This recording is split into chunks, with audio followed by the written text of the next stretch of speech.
यह व्रत सौभाग्यवती स्त्रियों का मुख्य त्योहार माना जाता है। यह व्रत ज्येष्ठ कृष्ण की अमावस्या को किया जाता है। इस दिन वट यानी बरगद के वृक्ष की पूजा होती है और साथ ही साथ सत्यवान सावित्री और यमराज की पूजा भी की जाती है। स्त्रियां इस व्रत को अखंड सौभाग्यवती अर्थात अपने पति की लंबी आयु, सेहत और तरक्की के लिए करती हैं। सावित्री ने इसी व्रत के द्वारा अपने पति सत्यवान को धर्मराज से छीन लिया था। इस दिन सुबह सवेरे केशों सहित स्नान करना चाहिए। उसके बाद एक बांस की टोकरी में रेत भरकर ब्रह्मा की मूर्ति की स्थापना करनी चाहिए। ब्रह्मा की मूर्ति के पास में सावित्री की मूर्ति स्थापित करनी चाहिए। इसी प्रकार दूसरी टोकरी में सत्यवान और सावित्री की मूर्तियां स्थापित करके दोनों टोकरियां बरगद के पेड़ के नीचे रखनी चाहिए। सबसे पहले ब्रह्मा और सावित्री का पूजन करना चाहिए।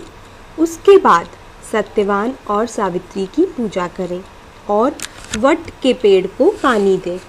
जल, फूल, मौली, रोली, कच्चा सूत, भिगोया चना, गुड़ और धूप दीप से वट वृक्ष की पूजा की जाती है।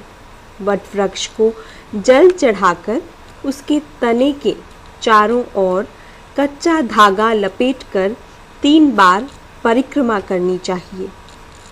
इस दिन स्त्रियां वट के पत्तों के गहने पहनकर कथा सुनती हैं।